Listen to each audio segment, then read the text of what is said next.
After playing through 2019's Resident Evil 2, I said, wow, that was great, keep these Resident Evil remakes coming. Well, I got my wish, as we just got a remake for Resident Evil 3. Now, I will preface this review by saying that I have not played the original, so this review is not going to be talking a whole lot about how it compares to the 1999 version, as I know there were quite a few changes since then. What I am doing is simply reviewing it based on what it is now. With that said, let's get into the review.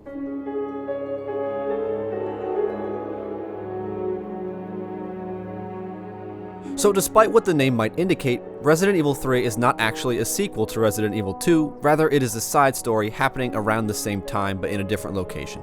Since it is tied into the timeline of Resident Evil 2, there is some crossover and the overarching story of the virus destroying the city remains the same, but this side story focuses on Jill Valentine's point of view and it follows her journey to escape the Nemesis and learn more about the cause of the outbreak. It's pretty simple, but just like Resident Evil 2, it's interesting enough to keep me going and I enjoyed learning even more about Umbrella and everything they've been doing. There are also more cutscenes this time around, and they are pretty well done, and I really like some of the side characters. Carlos, who acts as the game's second protagonist, is a solid companion, and his interactions with Jill are actually really entertaining, thanks to some great voice acting and writing. Alright, Super Cop. Here you go. We can use this to stay in contact. I know what a radio is.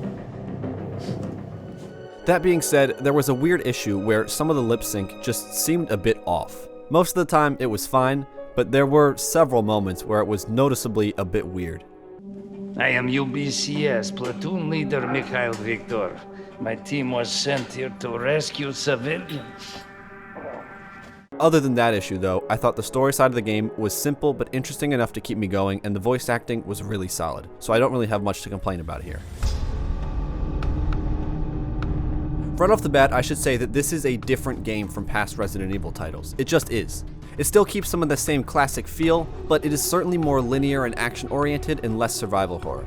The overall pace is also sped up a lot from the Resident Evil 2 remake, and this game throws you into the action right away. And while you still need to be a bit cautious and conservative with your resources, this time you are afforded more ammo and health that allow you to push the pace instead of always avoiding conflict. Though I will say that this new flow does create some issues with the game, with the most notable being the lack of puzzles. Resident Evil games have always been known for their really fun puzzles, and this one unfortunately doesn't have very many. Now, if you were really looking forward to these puzzles, this lack of them will probably be a bit of a letdown, and I agree that more puzzles would have added some more depth, and I would have liked to see it fleshed out a bit more, especially since the level design is very linear, with only like one real open section that gives you multiple routes to take.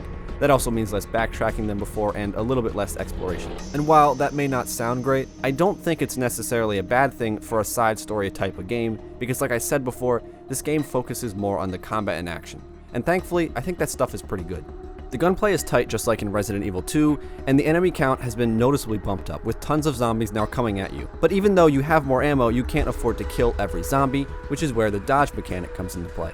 The dodge mechanic allows you to quickly evade incoming attacks and get out of tight situations. I honestly loved the inclusion of this, as it made me more willing to get a bit risky because I felt like I had a good chance at skillfully getting out of danger. And of course, when I say the word danger, I would be remiss not to talk about your main source of danger, the Nemesis, a giant mutated bioweapon who is hell-bent on killing you. He is similar to the Tyrant from Resident Evil 2 in that once he appears, he's going to be on your ass for the rest of the game. The difference here is that the Nemesis appears right from the start of the game and is like the main boss, whereas the Tyrant was more of a side enemy and appeared after a few hours. But with the Nemesis comes 3 sets of different encounters. 1, the more dynamic free roam encounters, 2, the boss fights, and 3, the scripted chase scenes. When it comes to the chase scenes, there's probably like 5 or so throughout the game, starting right from the beginning. And I gotta be honest and say that I'm not really a huge fan of these. They are mostly just long, scripted, half cutscene, half running scenes that were not really intense or engaging due to how straightforward and simple they were. I will say that I'm usually never a fan of chase scenes though, so that is definitely a personal thing and they may work well for others, but they didn't for me. As for boss fights, I thought they were actually pretty good and similar to the fights in Resident Evil 2, though with your ability to dodge, I found these to be much more interesting. When it comes to the more dynamic encounters though, oh man, does this game really hit for me. Unfortunately, I think there's only like one time where this truly happens, which is a bit of a shame because it is so good.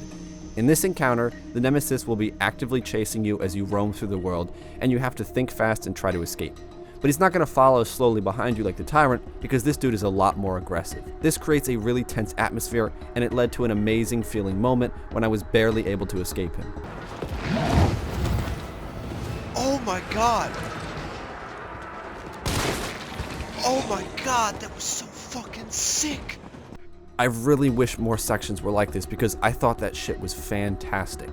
And speaking of wanting more, that leads me to another complaint that a lot of people have with this game. It's short, and only about 5 to 8 hours long, and maybe even shorter than that if you skip some of the side stuff. And apparently, it is also missing a few sections that were in the original 1999 game. Now, I will go on record saying that I think this is a pretty well-paced adventure. Aside from a few minor missteps like the scripted chase scenes, I think it is consistently fun and engaging, and I didn't want to stop until I finished. That being said, I think the game would have certainly benefited from an additional section or two, particularly if it was one section with a big puzzle and then another with a dynamic nemesis encounter. The game is not very long as is, so I think adding another hour onto the runtime would not have hurt it at all.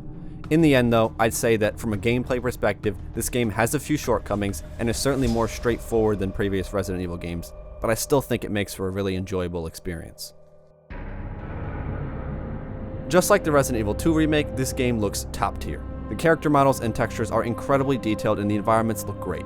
The destroyed remains of Raccoon City are immediately engaging and are a great backdrop for the start of your adventure. The following areas are also cool, and while I won't spoil them because the game is so short, I really enjoyed the look and atmosphere.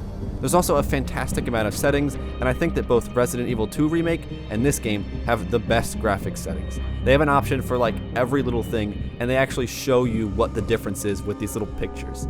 Thanks to this, the game is very customizable to fit your system, though with a decent rig, you should be fine because this game runs really well. With all settings on high and the resolution scale at 150%, I was able to keep it well above 100 FPS the entire game. Though with this high level of polish, it comes as a surprise that the devs chose to have zombies in the background play animations at half the normal refresh rate. It's so odd and super noticeable, and I don't know why they decided to do this, as there is no way it could have hurt performance that bad. At the very least, there should have been a setting for it, because I can guarantee you my performance would still be fine with the animations at full refresh rate. The result of this half refresh rate is just a really strange drop in quality for something that is otherwise really great on a tech level. And then when it comes to the music, it's pretty solid stuff, and I really liked some of the themes, though I think there were a few times when I was roaming around where the music got a bit too smooth and action-y, which made it feel a little less tense, and I probably would have liked something a bit more dissonant or haunting. Still pretty good as a whole though. Overall, aside from the issues of half refresh rate zombies, the game looks incredible and has a solid soundtrack and great atmosphere. So, from what I've seen from the original game and what content got cut, I can say that this game feels more like a reimagining than a straight up remake. A lot of people are judging it very harshly because it's not exactly a one-to-one remake, or it's not a more traditional Resident Evil game, but I think a lot of them are also overlooking the fact that this game is not without merit. The most simple way for me to describe it is just Resident Evil 2, but a bit dumbed down. So, it's still good, just not quite as good as Resident Evil 2.